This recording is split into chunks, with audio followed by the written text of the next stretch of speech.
bicho, em vez de você torrar caminhões, milhões de reais aí, botando propaganda em mídias antigas, em ações antigas que consomem milhões de reais, cara, pega um pedacinho disso e bota nos podcasts.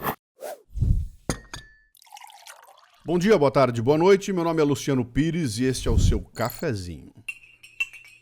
Então, mais um cafezinho, começa com o texto que eu publico nas redes sociais, seguido do comentário, que é patrocinado pela Synapse Soluções.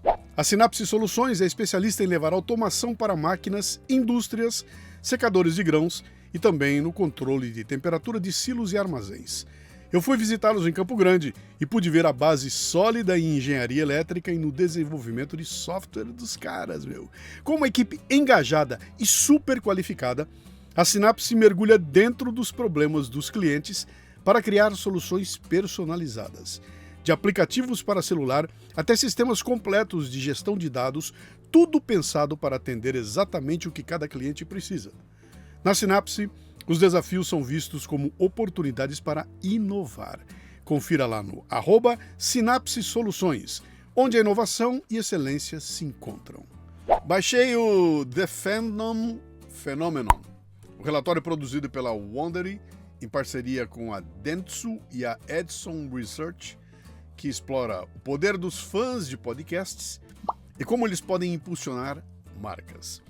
O estudo mergulha no fenômeno do fandom de podcasts, analisando como os ouvintes se tornam fãs, como expressam o seu amor por esses conteúdos e como as marcas podem se beneficiar dessa conexão profunda.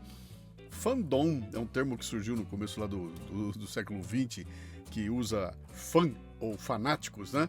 Com o dom, que é um ambiente, né? Então, fandom é um ambiente de fanáticos, né? Que é um ecossistema de fãs e de fanáticos em torno de algum determinado assunto. Começou com literatura, hoje tomou conta de todas as áreas aí. Então, o fandom, fenômeno de podcasts, é o que esse trabalho aqui estuda, né? E as principais descobertas do estudo foram as seguintes, ó. Primeiro, crescimento explosivo dos podcasts. Mais de 190 milhões de americanos já ouviram um podcast, com 33% da população ouvindo semanalmente. O formato, que começou como um nicho, agora é uma das formas de entretenimento mais consumidas. Fãs versus ouvintes casuais. 83% dos ouvintes mensais se identificam como fãs de podcasts, mostrando um engajamento profundo.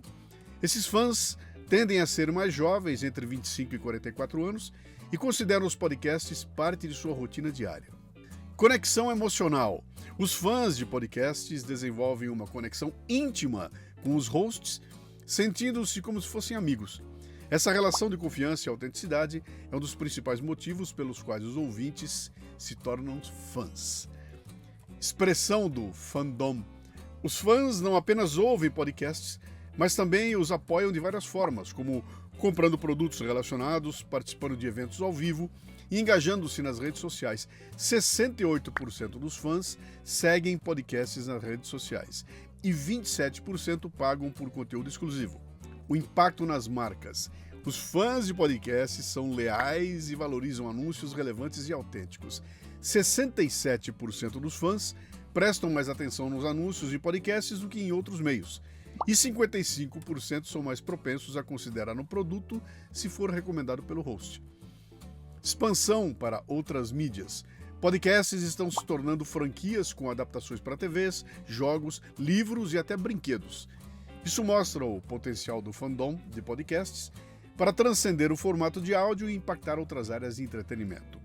O relatório destaca que os fãs de podcasts são uma audiência engajada e apaixonada, oferecendo uma oportunidade única para as marcas se conectarem de forma autêntica e relevante. Que tal? Você ouve o podcast? Então aproveita o embalo, entra aqui embaixo. Você está no YouTube, Bota aqui, bota um positivo, clique, compartilhe, comente, mostre para o YouTube que a gente tem relevância, merece ser mostrado para mais gente, né? Eu vou pegar o link desse trabalho aqui, desse relatório, e vou publicar aqui nos comentários para você poder baixar gratuitamente. É um PDF bem legal, tá em inglês, né? Mas vale a pena mergulhar ali para entender como é que funciona esse mundo dos podcasts. Vamos ao comentário? Então, Cara, nada do que eu falei aqui é novidade. Quem me segue e me conhece sabe que desde meados dos anos 2000, lá para 2007, 2008, 2009, eu comecei a comentar como é que o podcast funcionava e tudo que está escrito aqui eu comecei a falar ali, né? Menos o que faltava ainda naquela época era nicho. Ainda não havia acontecido a explosão. Aliás, as explosões, né, porque foram em sequência, né? A explosão da chegada do smartphone, a explosão da chegada do podcast, dos mesacasts, do podcast dentro do YouTube, a chegada do Spotify. Tudo isso acabou acontecendo ao longo dos últimos anos e multiplicou muito a capacidade de penetração e de audiência dos podcasts. De qualquer forma, o que continua válido, como era lá em 2000 e pouco, é esse engajamento que os ouvintes têm com o podcast, por algumas razões. Tem fenômenos que são bem interessantes ali, né? Aquela história de que eu, como apresentador, estou conversando com você, não estou jogando a minha mensagem para o mundo, para várias pessoas, mas estou falando com o indivíduo. Se você está me ouvindo com fone de ouvido, então pior ainda, porque minha voz está entrando diretamente dentro do teu ouvido e explodindo lá dentro. Eu até brinco para dizer que, usando uma frase do Alfred Tomates, eu sempre repito que ela é sensacional, né? Ouvir é vibrar junto com outro ser humano. Então, a coisa mais próxima disso é sexo. Então, podcast enfiado aqui dentro, você vibrando junto com a minha voz, cara, tem que haver uma resposta do corpo, e a resposta é esse engajamento total. Parece que as pessoas são minhas amigas, né? Me conhecem há sei lá quanto tempo. Bom, como eu tô completando aí 18 anos de podcast, tem cara que começou a me ouvir com 12 e tá com 30 hoje, então eu já faço parte da vida dele. Se bobear, ele me ouviu mais do que ouviu o pai dele, né? E esse fenômeno da mídia é interessante porque ele vem crescendo de uma forma que não é aquela forma... que termo que eu vou usar aqui?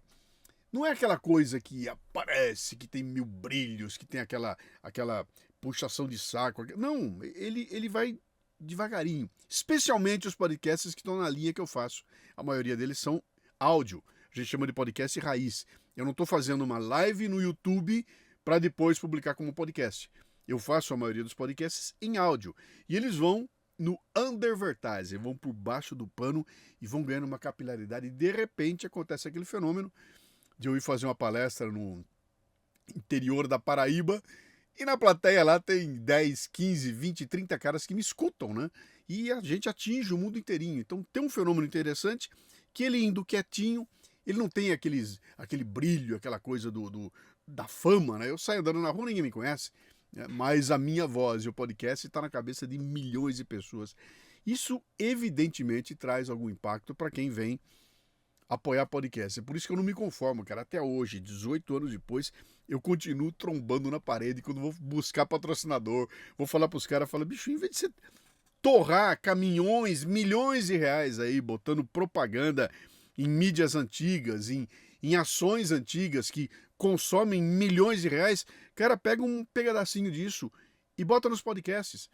Se você pegar a tua verba aí de 500 mil reais que você está gastando hoje aí com as mídias tradicionais, pica isso em pedacinho, pega esses 500 mil reais, quebra em como é que eu vou dizer, em 50 parcelas de 10 mil reais. E vai no podcast lá e começa a botar nos caras, sabe? Então, quem já sacou o jogo, já entendeu que é muito mais eficiente você trabalhar com os pequenos hubs, os pequenos influenciadores digitais, que têm em volta de si 10 mil, 20 mil, 30 mil, 40 mil pessoas, do que com aquelas máquinas que têm 100 milhões, 10 milhões, 20 milhões, 30 milhões. Ali, antigamente, funcionava, né? Eu ia na Rede Globo e fazia um barulho tão grande que acabava me dando o resultado. Hoje em dia, isso é jogar dinheiro fora.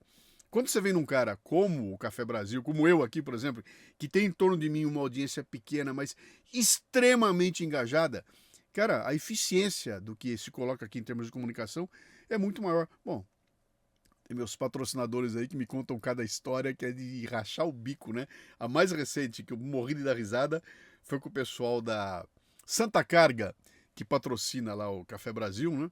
Ele me contando que um estagiário dele estava vendo algum negócio lá de plano de saúde, eles foram ver o plano de saúde, e a hora que o garoto pegou e comentou, não, eu trabalho na Santa Carga, o cara do plano de saúde, ué, Santa Carga, aquela que patrocina o Café Brasil? Ô, cara, vou te dar um desconto.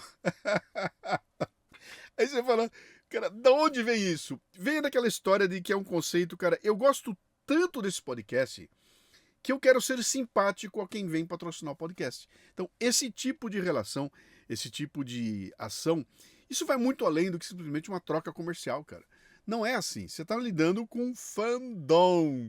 Você está lidando com um ambiente onde a paixão está presente. É que nem time de futebol, cara, né? Meu coração vibra cara, até hoje, bicho. Se eu estiver passando na rua e cruzar com uma Calunga, até hoje ela bate no meu coração porque ela patrocinou o Corinthians numa época em que eu era alucinado pelo futebol e via aquela camiseta Calunga no Corinthians. Aquilo construiu dentro de mim um goodwill, né? Uma boa vontade para com a marca que, cara, poucas coisas fazem isso, porque ela tá tratando com uma coisa que apaixona. Podcast é igual. Eu tô tratando com algo que apaixona as pessoas. Então, se eu amo o Café Brasil e alguém vem e se torna um patrocinador do Café Brasil, automaticamente o meu amor está estendido para esse patrocinador. E eu tenho cada história maravilhosa aí, né? Bom, eu vou colocar o link aqui embaixo, então, depois se você puder. Baixa esse PDF, é bem legal ver esse estudo aqui. E especialmente se você for dono de uma empresa, se você tiver... Cara, é uma coisa que eu não me conformo, eu não consegui nenhum cara de café, cara. Se você tiver uma empresa de café e quiser fazer barulho, vem pra cá, vamos conversar.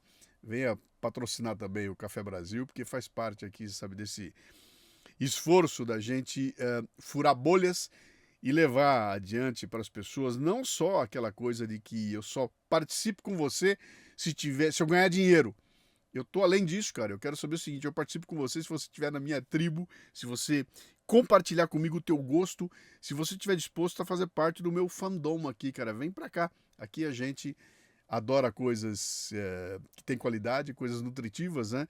E agregar a tua marca a quem trabalha, sabe, de forma honesta e preocupado sinceramente com o crescimento do seu público e tem essa relação de amor com o público, cara, isso só pode fazer bem. Então, vem para cá você também, ó. mundocafebrasil.com é o lugar que você tem que acessar para ter uma ideia do que é o ecossistema do Café Brasil. Estamos cheios de planos aqui e a gente precisa de gente que venha com a gente pro barco, tá? mundocafebrasil.com, entre aqui. Se você for um ouvinte que gosta muito, torne-se um assinante. E se você estiver disposto a participar aqui como um patrocinador, entre em contato com a gente aí que, cara, tem planos e tem projetos bem legais aqui.